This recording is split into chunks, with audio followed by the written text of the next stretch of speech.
बिहार में नई सरकार, नया समीकरण और विभागों का सबसे बड़ा बंटवारा। कौन संभालेगा कौन सा मंत्रालय, पूरी तस्वीर आज साफ हो गई है। नमस्कार, मैं शोभित श्रीवास्तव और आप देख रहे हैं हिंदी समाचार। बिहार में सत्ता में आए नए बदलाव के बाद आज सरकार ने यह फैसला भी कर लिया है जिसका इंतजार जगह जगह किया जा रहा था, विभागों में बंटवारा। नीतीश कुमार ने एक बार फिर खुद को नई महत्वपूर्ण विभागों की जिम्मेदारी देकर यह साफ कर दिया है कि वे अब भी सरकार की धुरी हैं। उनके पास सामान्य प्रशासन, मंत्रिमंडल, सचिवालय, निगरानी, निर्वाचन और वे सभी विभाग रहेंगे जिन्हें किसी अन्य मंत्री को नहीं सौंपा गया है।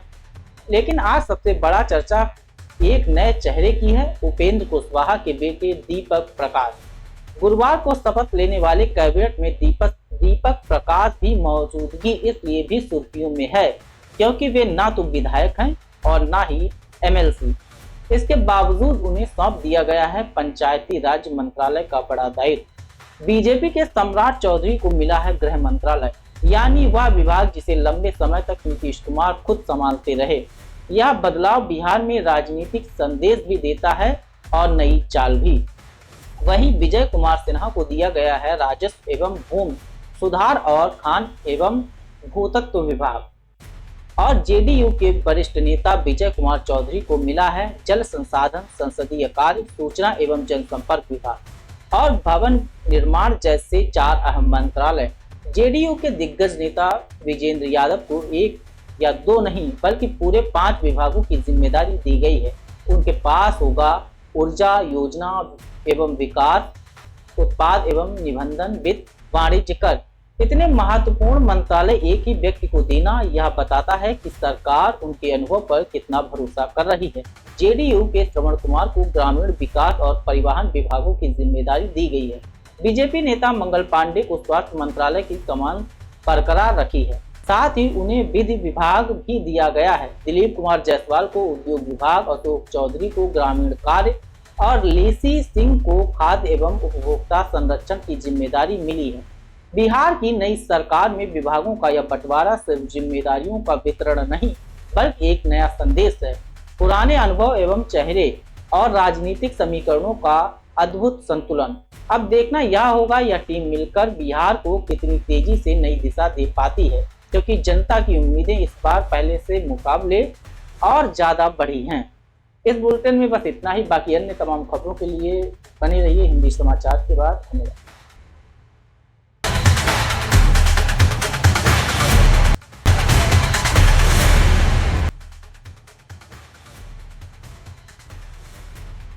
बिहार की नई कैबिनेट में एलजेपी रामविलास की दोहरी एंट्री।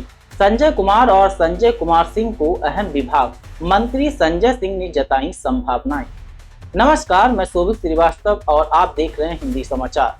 बिहार में नीतीश कुमार की नई सरकार के गठन के बाद अब विभागों का बंटवारा भी हो गया है। 27 मंत्रियों वाली इस नई कैबिनेट में हर पार्टी की जिम्मेदारी पर सबकी नजर थी और सबसे ज्यादा चर्चा में रही चिराग पासवान की पार्टी एलजेपी।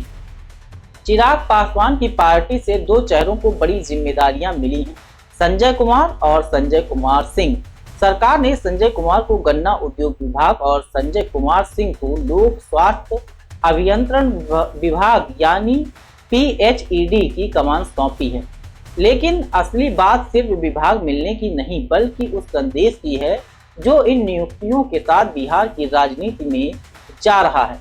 लोक स्वास्थ्य नियंत्रण मंत्री बनाए जाने के बाद संजय कुमार सिंह ने एक बेहद संयमित, विनम्र और भावनात्मक प्रतिक्रिया दी। उन्होंने एक्स पर लिखा, बिहार सरकार के लोक स्वास्थ्य अभियंत्रण मंत्री के रूप में दायित्व सौंपने के लिए मैं मुख्यमंत्री नीतीश कुमार का हृदय से धन्यवाद करता हूं। उनका अनुभवी और संतुलन नेतृत्व क्षमता बिहार के विकास की आधारशिला है। उनके इस बयान ने साफ दिखाया कि वे इस जिम्मेदारी को केवल पोस्ट नहीं बल्कि एक सेवा का अवसर मान रहे।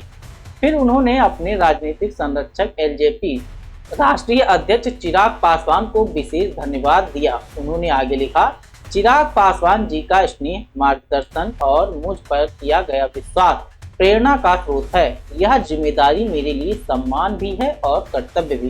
संजय सिंह ने पार्टी के बिहार प्रभारी और जमुई सांसद अरुण भारती समेत सभी वरिष्ठ नेताओं का आभार व्यक्त किया और यह भी कहा कि वे इस जिम्मेदारी को पूरी निष्ठा और समर्पण के साथ निभाएंगे। बिहार में विभागों के बंटवारे को हमेशा सत्ता समीकरण का संकेत माना जाता है। एलजेपी के दोनों मंत्रियों को विभाग देना और उनमें से एक को पीएचईडी जैसे बेहद संपूर्ण मंत्रालय सौंपना यह साफ संदेश देता है कि नीतीश सरकार में चिराग पासवान की भूमिका सिर्फ सहयोगी की नहीं बल्कि प्रभावी भागीदार की तरह उभर रही है। पीएचईडी वह विभाग है जो सीधा जनता के घरों तक अपनी सेवा पहुंचाता है। पानी, पाइपलाइन, स्वास्थ्य जैसे जुड़े इंफ्रास्ट्रक्चर। ऐसे में संजय सिंह का यह बयान भी महत्वपूर्ण है कि वे जनता और नेतृत्व दोनों की अपेक्षाओं पर खरा उतरने की पूरी कोशिश करेंगे। बिहार की नई कैबिनेट में ये बदलाव सिर्फ चेहरों का फेरबदल नहीं है बल्कि आने वाले दिनों की राजनीति, कामकाज और गठबंधन की दिशा तय करने वाला कदम माना जा रहा है। अब नजरें इस पर होंगी कि संजय कुमार और संजय कुमार सिंह अपने अपने विभागों में कितनी तेजी से काम दिखाते हैं और क्या वे बिहार में बदलाव की नई कहानी लिख पाएंगे। इस बुलेटिन में बस इतना ही। बाकी तमाम खबरों के लिए देखते रहिए हिंदी समाचार। धन्यवाद।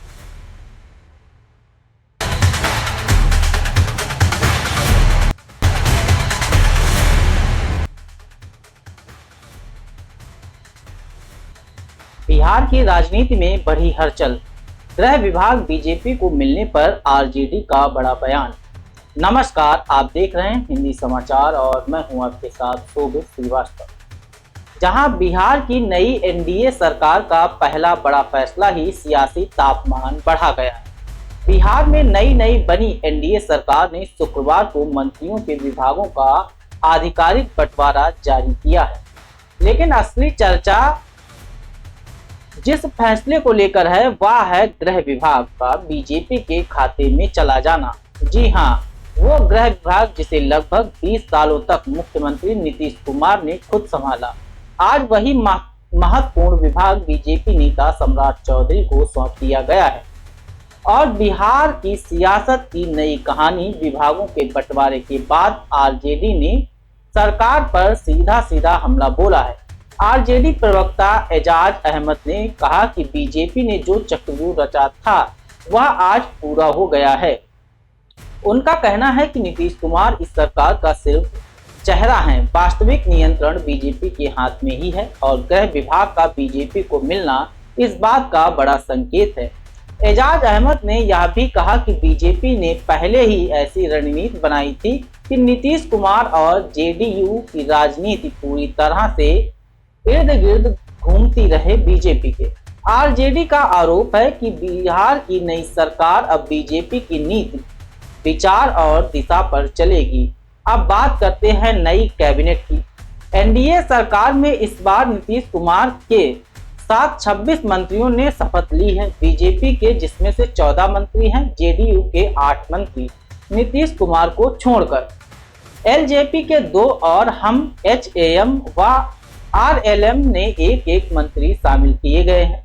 कई मंत्रियों के पास अभी एक से ज्यादा विभाग हैं। हालांकि सरकार ने संकेत दिए हैं कि कैबिनेट विस्तार के बाद विभागों की संख्या और जिम्मेदारियों में बदलाव हो सकता है। गृह विभाग जैसे संवेदनशील और शक्तिशाली मंत्रालय को बीजेपी को देना राजनीतिक विशेषज्ञ इसे बहुत बड़ा संकेत भी मान रहे हैं। क्या बीजेपी अब बिहार सरकार में वास्तव में केंद्रीय भूमिका निभाने जा रही है? क्या नीतीश कुमार की तमाम ताकत कम हो रही है या यह सिर्फ सामान्य और सत्ता साझेदारी का नया मॉडल? इन सवालों के जवाब आने वाले दिनों में राजनीति तय करेगी। बिहार की राजनीति लंबे समय से उतार चढ़ाव और नई समीकरणों के लिए जानी जाती है। अब गृह मंत्रालय का यह बड़ा बदलाव कैसे नए राजनीतिक संकेत देता है, या देखने के लिए राज्य की निगाहें एक बार फिर पटना की सत्ता पर टिक गई हैं। फिलहाल इस खबर में बस इतना ही। आप बाकी अन्य तमाम खबरों के लिए देखते रहिए हिंदी समाचार। मुझे दीजिए इजाजत। धन्यवाद।